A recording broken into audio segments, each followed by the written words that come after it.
Hey there, I am Dr. Jay Goodbinder, and this is Top Docs, where we interview people who have remarkable ways of healing people, and sometimes even a guest that comes along with them. Today we are interviewing Jana. Good to have you. Hello, how are you? Fantastic. Now you have a very, very unique way of healing, and I think it's really wonderful. Can you kind of describe it a little bit for me? Yes, well, I do sound healing, and I use my voice and sacred solfeggio frequencies to align the energy centers in the body so that your body can actually heal itself. So what my goal is to bring the bodies into balance, and then that allows the body to activate its self-healing mechanism. Well, that's really neat. So how does the sound do that? Well, we're okay. If I go back to what we are mostly space, right? We seem to think that we're solid, but we're really not. We're all space, and we can be either a wave or a particle. And then when we we have a very high content of water. Now, if you go back to the water molecules, when they're structured and they're perfect, they have a hexagonal shape. So I have discovered in my experiments that I've done a lot of that when I use certain frequencies, the water will take on the hexagonal shape. And there's a process of entrainment, which is the dragging of the, when the frequency goes through the body, it will actually structure the molecules of water in the body and bring them back to the perfect hexagonal shape. That in turn allows the body to just get reestablished in its balance, and then the self-healing mechanism, the body just starts functioning at perfect, the way we were intended to, as when a normal child is born. It kind of just brings you back to that moment when everything's just working perfectly. So like a bass, or like... Yeah, I've never heard of that. That's so cool. There's a lot of sound healing now. They do a lot of the bowls, the healing with the glass the singing bowls. Singing bowls. Okay. That's part of it. And I used to use bowls. I have this very bowl that actually found me in New Zealand. And it's a Tibetan bowl. It is not glass. It's made of brass. And That's traditional, correct? Yes. And I started experimenting many, many years ago. I'm not going to date myself, but 20 years ago I started experimenting with this, and I studied singing. I'm an actor, a singer, and I started experimenting with this. And in my meditations, I kept hearing sacred frequencies, solfeggio, and I was like, okay, well, whatever. Is that English? Right. Well, it's solfeggio. Solfeggio is Italian. That's Italian. Okay. And I didn't know what it was talking about. I didn't know what I was getting, and finally I started doing research. And then one day I saw the movie What the Bleep, where Dr. Masaru Emoto came out and was featured, and he spoke about the water and how when you send love, when you send certain intentions, he would freeze the water, and then it would create these beautiful snowflakes, and they're all different depending on the intention that was sent. Right. If they sent hate or acid music or just horrible words, and they taped them on the water, then it wouldn't form a beautiful shape. It would just be a blob. So if you equate that to, for example, cancer cells, we realize that they're kind of blobbish, right? They're not perfectly formed. And as you use the sound, what happens is that the cells start getting restructured, and then there's no room for the cancer to actually get formed. Well, that's really neat. That's super neat. So have you worked with some cancer patients? I am currently working with actually one cancer patient, and he's doing fantastic. I have to report. Really? Yes. Okay, what kind of cancer? It's what do you call it? Vejiga. Colon? No, bladder. Bladder cancer. Oh. Yes. And yes, he's undergoing treatment. He chose to undergo a special treatment because the cancer was contained. But through the therapy and through the sound healing, he actually is feeling much, much better. So what kind of things are you doing with him? Are you using the bowls or your voice? No, my voice, and now I have this magical pan. It's called a hang pan, and it is a pan that was developed originally as a piece of art in Paris by a Swiss couple, and they were called pan art. And then after that, some iterations happened, and I got one of the pans that is actually tuned by a woman, because there's very few women tuners of this instrument, and it looks like a UFO. It is. It is. So there's aliens that you're using to heal people. That's a thing. Not really, but and so these pans, they're steel, and they get tuned to different scales. And this particular scale actually found me. It's the scale of D, and this pan is called a Big Bear. And a friend actually told me about this pan and said, "Do you want one?" Because I was practicing on a cooking pot, because he told me if you learn to make a pot sing, then when you get your pan, it's going to be beautiful. And I was practicing on a pot, and he said, "Well, we have a pan available. Would you like one?" I'm like, "Yes." And I wasn't sure. I just said yes, not knowing. I didn't care what scale it was. I just thought it's better than a pot to be practicing. Yeah. And when the pan arrived, one of the notes is actually tuned to 528 hertz, which is the frequency of love, the frequency of miracles, and DNA activating, and so it's kind of magical. How everything happened, and it's just beautiful sounds. And all people, my thing is, how you used to no pain, no gain. Right. Well, my motto is no pain, all gain. Oh, I'm done with the pain. I'm done with the suffering. I'm done with everything. There are ways of healing yourself through joy, through ease. It doesn't have to be hard work. It doesn't have to be suffering. It doesn't have to be painful. And all you have to do with the sound healing is just sit there and be open to receiving. Right. And then as you receive the sound, it just goes through your body, and then magical things start to happen. Slowly, people will come to me. It's like, well, this happened this week, and this magical thing happened this week. And then finally, it takes them a while to start correlating it to the sound healing. And then one day it just clicks. It's like, oh, actually, now I know it was a sound, because these things started happening ever since we started working together. So, and I don't want to put you on the spot. If you don't want to, you don't have to. I would love to hear. So, do you have certain frequencies that you sing at in order to heal somebody for different things? Does it depend on what they have? Yes. Well, when I do a lot of retreats, and then what I do is I use a multisensorial experience, right? I have chakra juices that I've designed that are nourishing for each energy center. So I have people drinking the Kool-Aid. They drink the Kool-Aid when they go to you. No, they drink the juices in the colors of the chakras with actual foods that are actually nourishing each energy center, right? So I have them, we go through a whole day of toning, and what they do is as they're toning, they're drinking the red, like if we're working on the red chakra, right? The root chakra, we're drinking a red juice. And then they're smelling the scents. I use essential oils. And then I use the visual representation of the sound. It actually creates sacred geometry.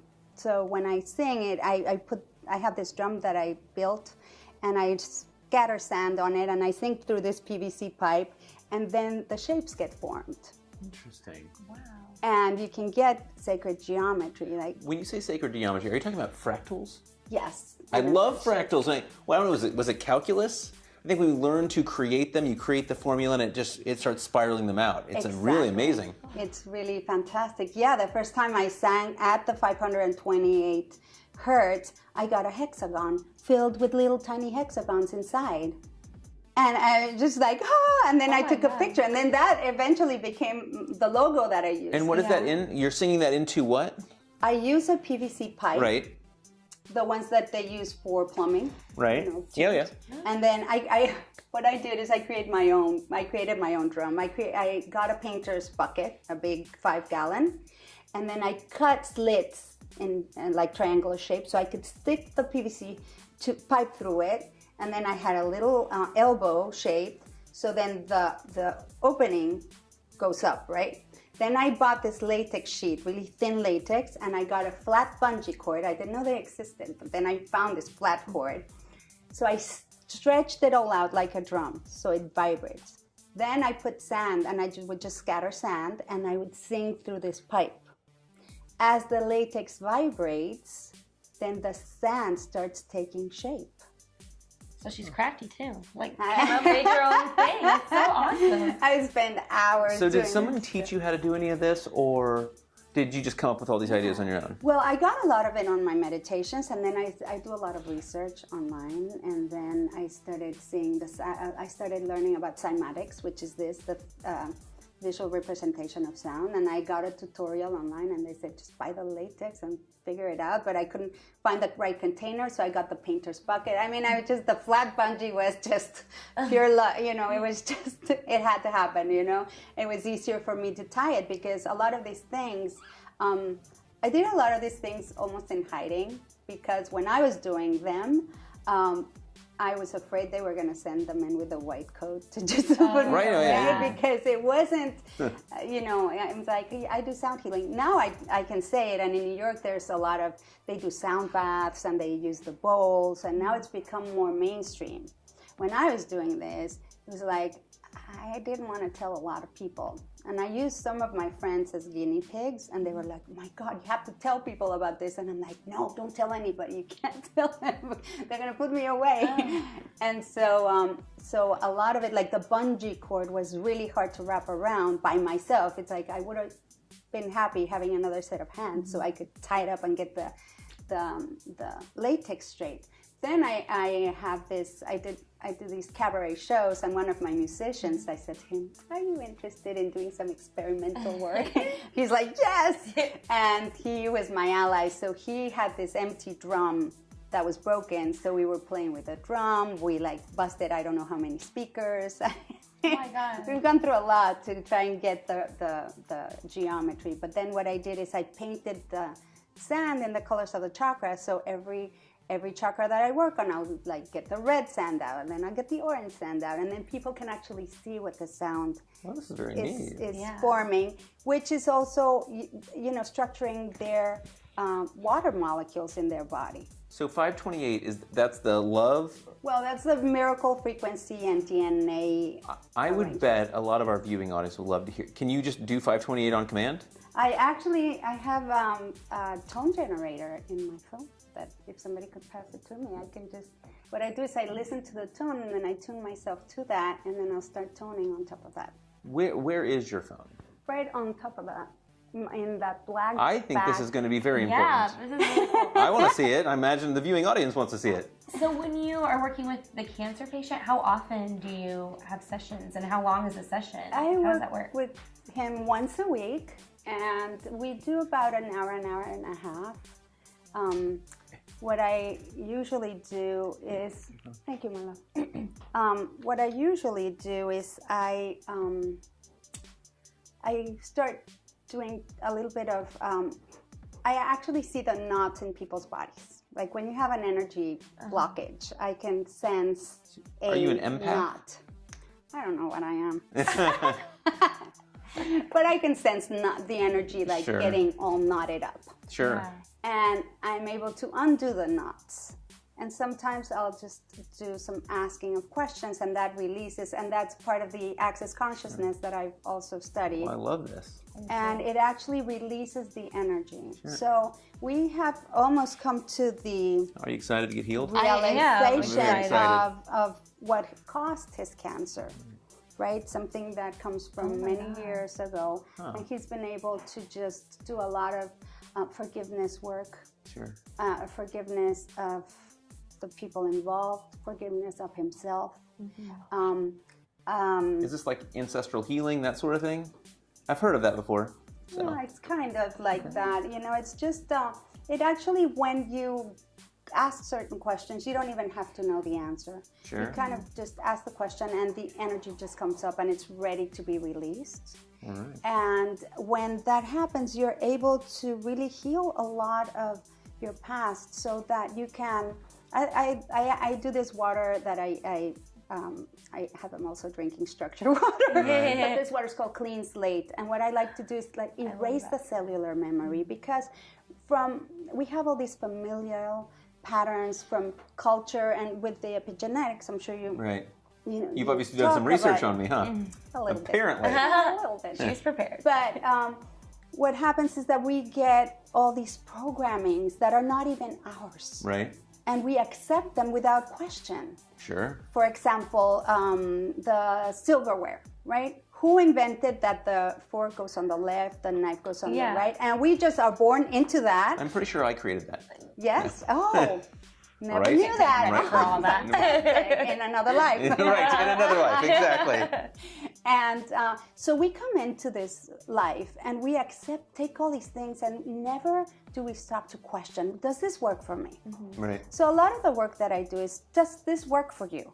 And as long as we're not hurting anybody else, then it allows us to make choices from the now, from whatever's happening in the moment, as opposed to from what was programmed. And then lives really start to change. All right. Well, let's see what's about to happen. I feel like I'm about to get healed. I know, me too. Like, I'm pretty darn healthy. ready. But, there's always things. Like, There's always something. there's always levels of healing. There's all sorts of things. Like, I don't think, no matter how healthy you get, doesn't mean you can't be healthier the next day. You're like, I'm perfect. Well, and tomorrow you can be a little bit more perfect, because you don't even know consciously how far you can go yet. Exactly. So I expect you to take me to the end and back. Absolutely. Well, Right now, about to happen. That, you've already And I know you need it. healing. Next level. I mean, I've just talked to you for a while. I was like, whoa, this one needs some healing. Got a little ways to go. All right, so here we go. Me.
Whatever came up, we let it all go.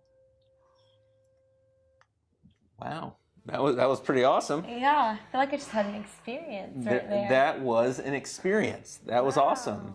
I expect now, because I went through that, I expect to sleep perfectly tonight, jump out of bed tomorrow like a lion, and seize the day. Carpe diem. That was really wonderful. Thank you so much for being here. Hannah, not Hannah, it is Hannah.